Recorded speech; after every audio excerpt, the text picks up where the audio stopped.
सो hey guys, कैसे हो आप सभी लोग। Welcome back to my channel AG and I manga. Guys, आज मैं एक्सप्लेन करने जा रहा हूँ बुक ऑफ एस्पर के एपिसोड नंबर 346 के पार्ट 2 को। तो अब इसीलिए पहले ही वीडियो को लाइक शेयर कमेंट सब कुछ कर डालिए। और जिन लोगों ने भी इसके पिछले एपिसोड को नहीं देखा है तो मैंने उस एपिसोड की लिंक इस वीडियो के नीचे डिस्क्रिप्शन में दे दी है। आप लोग सबसे पहले जाकर के इस वीडियो को देख लीजिए। और अगर आप लोगों ने ऑलरेडी देख रखी है, शुरू करते हैं आप लोगों के लिए ये वाला एपिसोड। अब इस एपिसोड की स्टार्टिंग में एल्डर फियोनी पहले ही उन लोगों की यहाँ आकर के उनकी मदद ना करने की वजह से उन लोगों की बेइज्जती कर रही होती है। ये सब देख कर ओल्डर क्यू काफी ज्यादा गुस्सा हो जाते हैं और अपनी पावर को रिलीज करते हुए उनके ऊपर आगे बढ़ने लगते हैं। ये सब देख कर ग्रैंड मदर एल्डर फियोनी की ओर से माफी मांगने लगती हैं। तभी ओल्ड एल्डर ज़्यू भी एल्डर क्यू को शांत होने के लिए कह रही होती हैं। लेकिन जब एल्डर क्यू उनके कहने पर भी शांत नहीं हो रहे होते हैं, ओल्ड एल्डर ज़्यू भी ये सब देख कर काफी ज्यादा गुस्सा हो जाती है और एल्डर क्यू की बैक पे एक जोरदार लात मारते हुए कहती है, अब तुम कुछ ज्यादा ही बड़े नहीं हो गए जो कि तुम मेरी बातों को भी नहीं मान रहे हो। मैं तुमसे तब से शांत होने के लिए कह रही हूँ और तुम बदले में मुझे अभी भी एटीट्यूड दिखा रहे हो। अब इधर ओल्ड एल्डर क्यू से अपनी बैक पे एक जोरदार लात खाने के बाद एल्डर क्यू भी शांत हो जाते हैं और कहते हैं कि ये सब बिल्कुल ठीक है, मैं इतना भी ज्यादा छोटा नहीं हूँ। जब ग्रैंड मदर ने अपने डिसाइपल की ओर से मुझसे माफी मांगी ली है तो अब मैं भी उनकी बात मान करके शांत हो जाता हूँ। अब इधर एल्डर क्यू के इतना कहने के बाद हमें ग्रैंड मदर को दिखाया जाता है, जो कि एल्डर क्यू की ये बात सुनने के बाद अपने मन में कहती है कि आखिर किसको इस बारे में बताता कि ये साहसी एल्डर क्यू किसी से यूं मार खाने के बाद भी इस तरीके से शांत हो सकते हैं। अब इधर ग्रैंड मदर के इतना कहने के बाद फिर वो दोनों पार्टी एक दूसरे को ग्रीट करते हैं और फिर एल्डर ज़्यू ग्रैंड मदर से कहती है, ग्रैंड मदर प्लीज आप इनकी इन हरकतों को अपने दिल पर मत लेना। इनका तो स्वभाव ही हमेशा इस तरीके से गुस्सैल रहता है, जो कि जितनी तेजी से आता है उतनी ही तेजी से चला जाता है। और रही बात आपकी बुद्धि जेड रूट की, स्टीवर्ट ज़ू ने इस चीज के ऊपर बात करने से हमसे मना किया था, तो इसलिए अब जब आप उससे मिले तो आप खुद ही उससे इसके बारे में पूछ लेना। तो ग्रैंड मदर कहती है कि ठीक है, मैं इसकी हिम्मत नहीं करूंगी। तो ग्रैंड मदर से ये सुनने के बाद ओल्ड एल्डर ज़्यू कहती है कि और हाँ, मदद के लिए आपकी गुहार सुनने के बाद स्टीवर्ट ज़ू ने अपनी फोर्सेस को बांट दिया और जब हम लोग आपकी रिलीफ के लिए यहाँ पे खड़े थे तो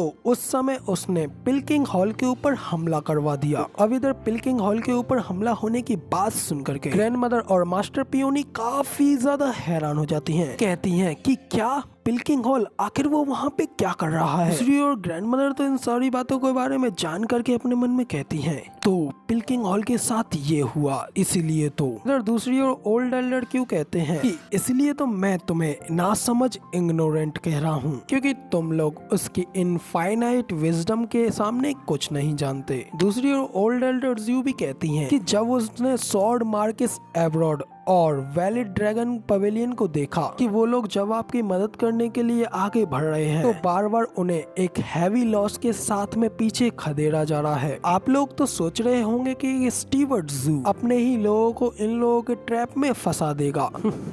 तो अब मैं तुम्हें सच बताती हूँ, स्टीवर्ट ज़ू उन्हें वापस से गिराने के लिए पिल्किंग हॉल के ऊपर हमला कर रहा है। अब सब लोगों को पिल्किंग हॉल के ऊपर हमले की खबर आने ही वाली होगी। तो इधर दूसरी ओर ओल्ड एल्डर क्यू भी हंसते हुए कहते हैं, तो क्या इस सब से किचन स्टेट और बाकी के सभी रेस्क्यू के लिए आने वाले लोगों को इस सब के बारे में जानकारी मिलेगी तो वो कितने हैरान होंगे। और क्या इस सब से आपके सिटी को मुक्ति नहीं मिलेगी। तो इस सब को करने के बाद हम लोग अपने हजारों सैनिकों के साथ आपके पास आने वाले थे, जिसके बाद हम लोग आपके साथ कोऑर्डिनेट करके इन सब लोगों को डिस्ट्रॉय कर डालते। लेकिन ये तो एक काफी शर्म की बात है कि आप लोग बस थोड़े और लंबे समय तक टिक नहीं पाए।